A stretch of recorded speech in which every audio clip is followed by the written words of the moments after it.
Good morning, everyone. Welcome to the Psychology of Dating podcast. You are listening to Nadine Newkirk. I'm both a clinical psychologist and a dating coach.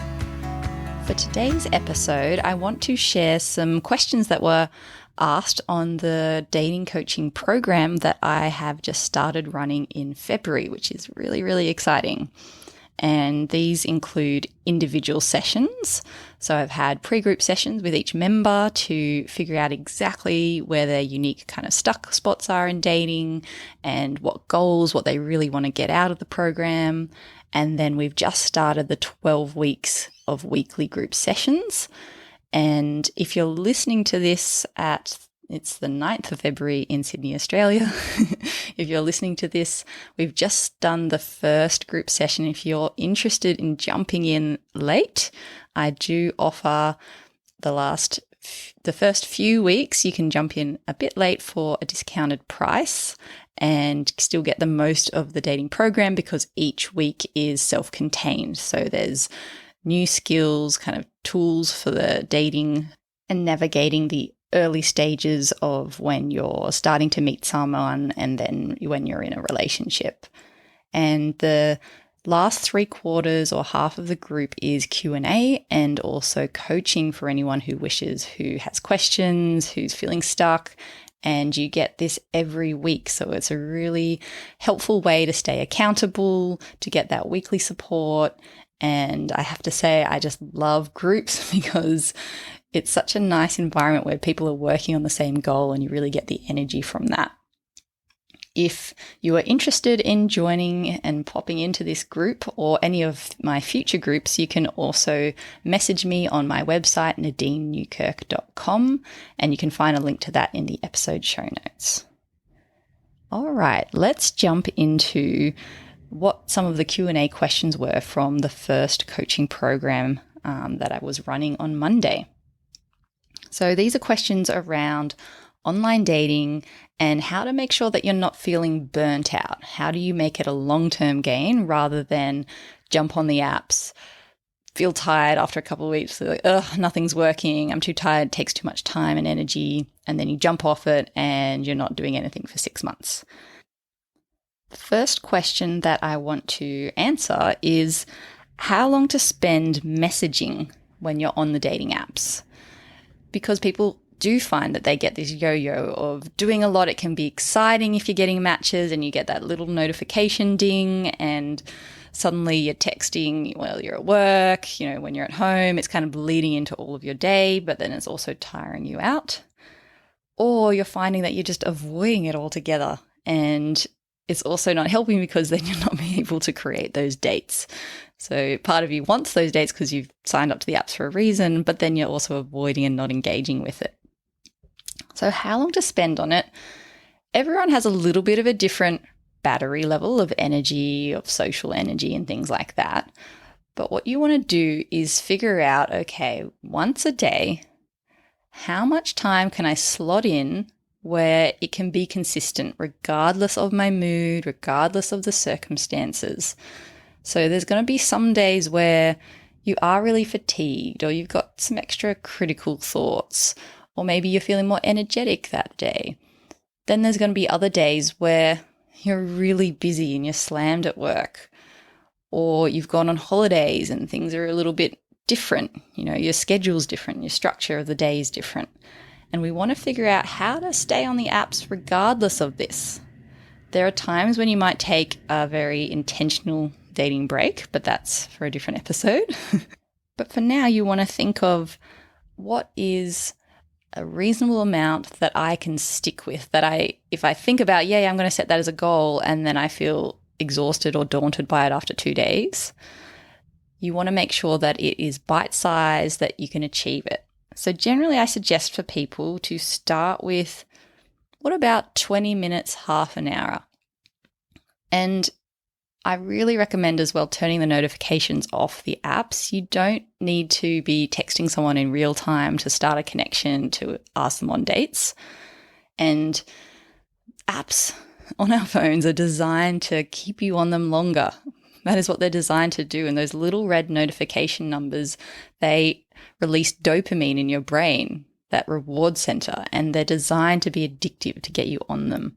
But they actually can divert you from other goals, other long-term goals, and don't actually give you that full nourishing reward. Because let's admit it, while you're messaging on the apps, it's not as satisfying as when you actually get to go on dates and if you have a connection that's starting to build. So what we want to do is not expend all our energy there. We want to save it for when you're actually going on the dates. So I recommend is turning off the notifications on your phone. So you don't know when someone's messaged you. It's just when you consciously decide to log into that app. And there's different times of the day. Some people wake up and they have a lot of time in the morning to leisurely, have a shower, have breakfast, read the newspaper, and maybe there's a 20-minute, half an hour slot where it works for them. I know for certain that I prioritize exercise in the morning, so I literally leave like 7 minutes to get ready to have a shower, quickly pick what I'm wearing and rush out the door. So if that's the case, maybe for you, you have a lunch break where it works, or maybe when you get home and slotting out a bit in the evening and testing out if half an hour feels okay. If you're feeling exhausted by that, maybe you need to cut it down to 15 minutes at first. So you can really play around till you find it's a sweet spot where you can keep consistent at it. This leads into the next question, which is, what's the best time of the day to be doing this messaging? And you might have noticed that in the last question, I gave you options: morning, middle of the day, evening.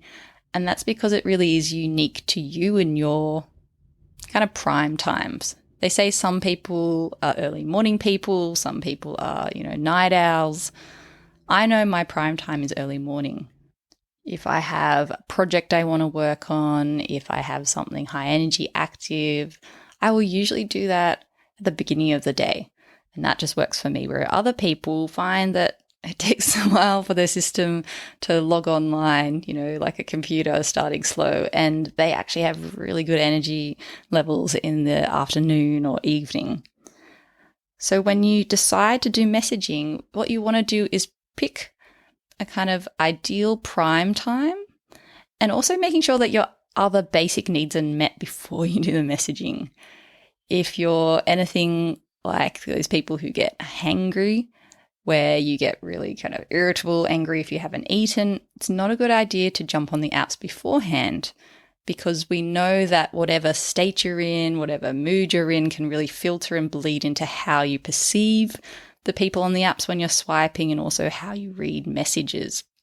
If you are feeling angry, we pick up things from the environment and we would see more anger in messages. We're filling in the blanks. We don't know the tone when someone sends a message, but if they say, yeah, sure, you could read that as, yeah, sure. Or you could read it as, yeah, sure. And depending on your mood, that can actually color the way you interpret it. So if you are too tired, too hungry, overwhelmed, stressed, that will be affecting and coloring how you are using the apps. So I recommend, it doesn't mean you need to be 100% perfect mood and energy levels and stress levels. But if you're noticing, I just had such a busy day, I'm go, and you get home and you're really hungry and your mind's racing about work things, maybe not the ideal time then. It could be more effective to have dinner, have a shower, get dressed into your comfy clothes, then jump on the apps. And then not doing it just before you go to sleep, before bed. There's things called sleep hygiene, where looking at screens has this blue light, which actually tricks our brain to think it's daylight. So we can't start to produce that melatonin to help us go to sleep.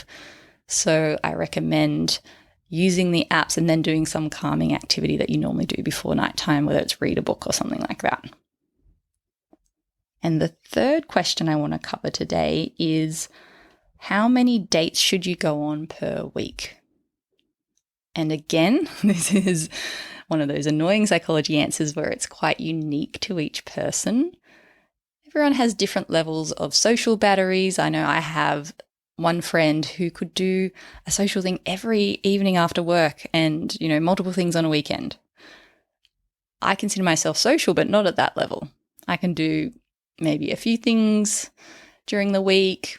Weekend, definitely at least a social thing each day. And, I could see someone all in early morning walk or, evening dinner or something. Other people, one social thing per week is more than enough. And there's nothing wrong with any of those. It's just different social batteries. And when you're considering how many dates to go on, you want it to fit within your social battery, but also do push yourself a little bit so you've got that momentum. So generally for most people, it's feasible to try for a date per week. And this doesn't mean it's a all-day Saturday date. Maybe if you've been dating for a while and you've met someone, that could be feasible. But a date per week could be a 20-minute online date. It could be an hour coffee at a local coffee shop. It doesn't have to be massive. Make it bite-sized so you can be consistent at it. And the more you have those little short snippet dates, the more you get to know people. If you like someone, great. You're going to be more excited to meet them next time and not burnt out. And if you're not as into them, also great, because you didn't spend so much time on the date. So really know it's okay to do a shorter date. You don't have to stay for 3 hours every time. All right, I hope that was helpful to hear some of the Q&As that go on in the dating program that I'm running. If you are listening from countries other than Australia, in the US, in Europe, I know that sometimes the time zone of the groups that I've run haven't matched, and I've started to get people on my wait list from different time zones like the US. So if you are thinking of jumping into one of my programs, do message me via my website. I can pop you on the wait list, and when I have enough numbers, I'm going to be running groups for those time zones.